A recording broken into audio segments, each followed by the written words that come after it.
This video is going to make you so much more money. We're going to cover the top 10 biggest email marketing mistakes that we've seen in Klaviyo accounts after auditing a ton of accounts. So why should you watch this video? Your Klaviyo account and a lot of Klaviyo accounts are underperforming, and e-commerce brands are simply not using it to the full potential. And this is honestly costing you a lot of revenue, and you're leaving a lot of money on the table. So we're going to cover all of the biggest mistakes. We're going to provide actionable steps on how to solve these mistakes, and you guys can start making extra revenue starting tomorrow. So if you haven't met me, my name is Sean. I am the founder of Killins Media, and we help e-commerce stores who use Klaviyo with their email marketing strategies. So let's jump right in. I'll try and make this as quick as possible. So here are some socials if you do want to follow me. Here's mistake number one, not optimizing for above the fold. Now, what does above the fold mean? Well, it started in the newspaper era when they were mass producing newspapers. People who would write in the newspapers, they would optimize to have all the important information above the fold, the actual fold of the newspaper. So the images and the title. Now that we transcended to the digital age, above the fold means more about when you open a mobile device, a desktop device, or a tablet. It's what you see essentially as soon as you open it without scrolling. Okay, so that is above the fold. So why is this a problem? Well, if you look at this graph over here, there is the percentage of viewing time and the screenfuls of content. On the left here, it says 57%. This means that 57% of people who open your email on the mobile device or a desktop do not scroll to see what's underneath the top of the email. Okay, so if you're not putting your important information like your buttons or your logos or your headers above the fold, then 57% of the people won't even see it. And that's really going to hurt your conversion rates. So the negative consequences are poor conversion rates, higher unsubscribe rates, and decreased readability. So how do we fix this problem? Well, it's very simple. Whether you're making your designs in Canva or in Figma, when you go ahead and create the header for your email, you want to make sure that the dimensions are 1080 by 1800 pixels. This will ensure that this is everything that is above the fold, and then you can design accordingly. So how do we check that everything is actually above the fold once the design is processed and we want to verify it? It's very simple. In your Klaviyo template in the designer, you're going to go ahead and click preview and text, and then it'll prompt you to choose either mobile or desktop, and you go ahead and check mobile if you want. So this is the mobile view over here. Just keep in mind that not every phone has this dimension. So what we like to do is we like to keep a little bit of a buffer on the bottom over here right before the call to action button. This ensures that even like the smaller phones, it will fit. All right. So mistake number two is using large image sizes. What do I mean by large image size? It's basically the size of the image, not the dimensions, but the size it takes up on your computer or in a file or in the email. So it's like gigabytes and megabytes. So why is this a problem? Essentially, the way it works is that email service providers, when you're sending an email like through Gmail or Outlook, if your email is larger in size, it is more likely to go to spam or to be bounced. All right, and this is not good for your deliverability and for your email sending reputation.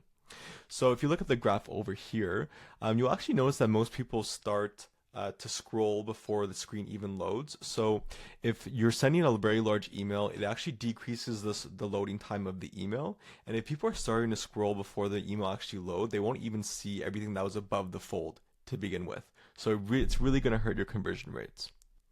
So how do we fix this problem, you might ask? It's very simple. You have two options. So option number one is to save your images in a JPEG and not a PNG. So PNG, you can see the size over here is a 364. And if you save it to a JPEG, the exact same image and dimensions, it's only 87. All right. Now, if you want to go a step further after you save it into a JPEG, you can actually go ahead and put it into iloveimg.com. What this is going to do, it's going to compress the image size, and it can take it from an 87. Usually it does like 50% of the size. So we'll take it to 87 to like 42 or 43 in total. That's honestly like a proof safe way to make sure that your emails are not going to spam.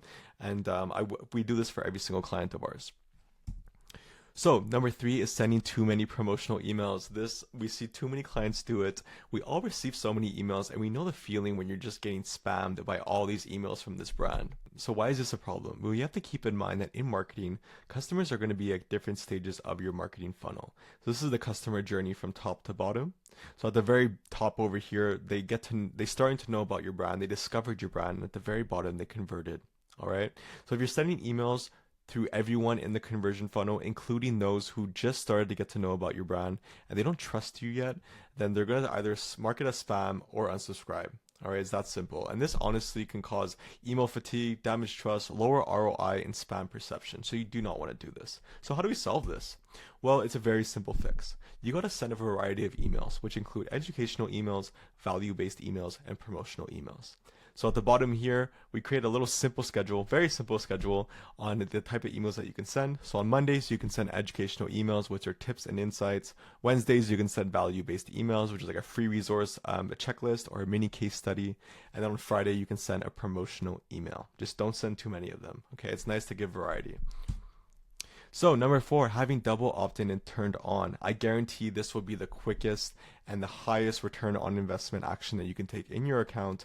And when we do it with some of our clients, they're absolutely blown away at how much money they're leaving on the table. So what is double opt-in to begin with? There are 2 types of opt-in. There is single opt-in and there is double opt-in. Single opt-in occurs when your customer signs up to your email list, whether it be like a pop-up form, and they're automatically subscribed to the list. Double opt-in is when someone does the same action, however, they have to go to their inbox and they have to click, yes, I want to subscribe. Okay. Now, why is this a problem? The truth is that most people, they do not go to their inbox to click, yes, I subscribe. They get distracted. Life is busy and they do not do it. And this we've seen in Klaviyo accounts that it can actually harm your sign up rate by 50%. That is enormous for such a simple fix. All right. So how do we fix this problem? It's very simple. You go to audience and then you go to list and segments. Then you go to settings over here. You go to consent and you click single opt-in. Now, just a little FYI, this document that you see right over here will be available in the link down below. So if you do want to see the document, you can go ahead and follow along and you can actually see this in more detail. So mistake number 5 is missing essential flows and automations. This is a huge moneymaker that you can make if you set up properly. And if you're not implementing it properly, you're leaving so much money on the table. So what are flows and automations? Flows and automations are essentially emails that are being sent out based off the actions that customers take with your business, whether it be abandoned cart, abandoned checkout, or browse abandonment. All right, and you can see here, this is the customer journey. So similar to the funnel that I showed earlier. So this is when they're a new customer, this is when they're existing, and this is when there's declining activity. So every single part of the customer journey, there are actually automations that could be automatically sent out, and sent on autopilot. So this means that these are making money in the background while you can actually focus on things that matter most in your business and that move the needle forward. So why is this a problem? You're just simply leaving so much money on the table by missing all these opportunities when all these customers are taking different actions on your website. And the beautiful thing about automations and flows in Klaviyo is that once you have them set up, there is minimal maintenance to do with them, and there's so much revenue that comes for them. There's almost around, I would say, 50% of the revenue from your emails that come from automations. So how do we fix this problem? Well, you need to implement all these flows. So this flows for 3 different stages of the customer journey. So it's the pre-purchase, the purchase, and the post-purchase. So in the pre-purchase, there's the welcome flow, the browse abandonment, the back in stock flow. The purchase stage is the abandoned cart and the checkout abandonment. And then post-purchase, there's order confirmation, shipping confirmation, cross-sell, upsell, and the thank you flow. Now, if this looks overwhelming or you just need some help by setting up these flows, you can go ahead and click the link in the description where we can have a quick chat just to see if we can help you guys out. So a fun fact, I love to put this here. So how many emails are sent per day worldwide? Pause the screen, pause the video, and take a wild guess. All right, I hope you have an answer.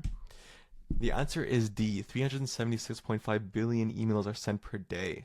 Now, sometimes people say to me that emails are dying, but honestly, if you look at the statistics, it's the exact opposite. Email is growing. It is not going away. It is only getting larger. So email is one of the best return on investments you can make for your business. So number 6, sending to your entire list. Do not do it. If you're doing it, please stop. I beg of you. It is really hurting your deliverability and you need to stop. So why is this a problem? You're harming your sender reputation, there's increased bounce rates, and there's reduced deliverability. So please stop. How do I fix this problem? It's very simple. You set up 30, 60, and 90-day engaged segments. So these are the filters right over here. These filters are for the 60-day engagement. Just to change them for the 30 and 90-day engagement, you just simply change the days. Like I said, this document will be available down below. So a little tip, your deliverability score should be at least a minimum of 90. If it's below that, you have an issue. There is a problem with your deliverability and you're not going into all the inboxes. So to check your deliverability, you go to Analytics, Deliverability, Score, and you will see it here. Now this tracks your open rate, click rate, bounce rate, unsubscribe rate, and your spam rate. And the way this works is that it takes all of your metrics and it will then compare it to other stores that use Klaviyo that are in your niche. So let's say you're in the home and decor niche, it will compare it to 500 other stores in that niche.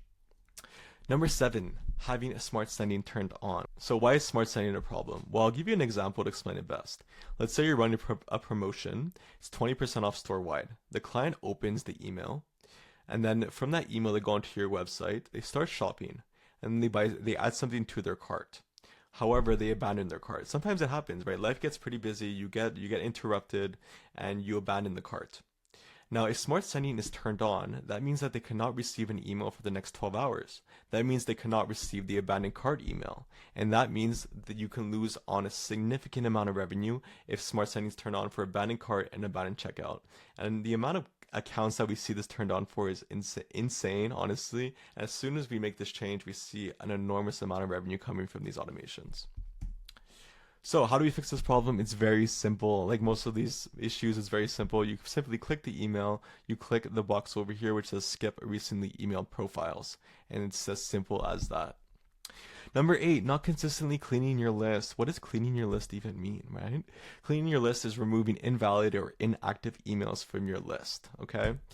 So how do we fix this problem? We create a sunset flow. A sunset flow essentially is an automation that tries to re-engage anyone who hasn't interacted with your brand, opened your emails or clicked your emails or haven't been on your website. They try and re-engage them, and if they're not engaging, then you simply suppress them from your list.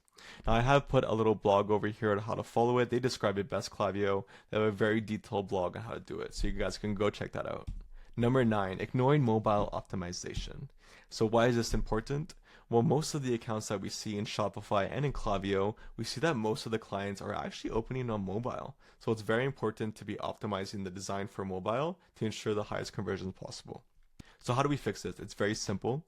You have a responsive design. You design above the fold, like we explained in the first point. You have readable fonts. You have a single column layout, and you have clear big buttons. And most importantly, you just preview and test. All right. So number 10 is not optimizing or having a pop-up form. Now, the pop-up form is an essential pillar in email marketing. If it's not set up properly, it can have drastic effects on all of your other results, your automations, and your campaigns. You need to have a constant, steady, and high volume flow of emails coming into your list, or it's drastically going to impact the revenue that you make from emails. So why is this important? Well, let me just show you this quick example. So let's say this company over here came to us with 100,000 website visitors. There's a pop-up conversion of 2%, which means that 2,000 people enter the welcome flow. And let's say their welcome flow is $15,000 in revenue. So let's say we start working with them, which we've done in the past with many different clients, and we got that up to a 6%.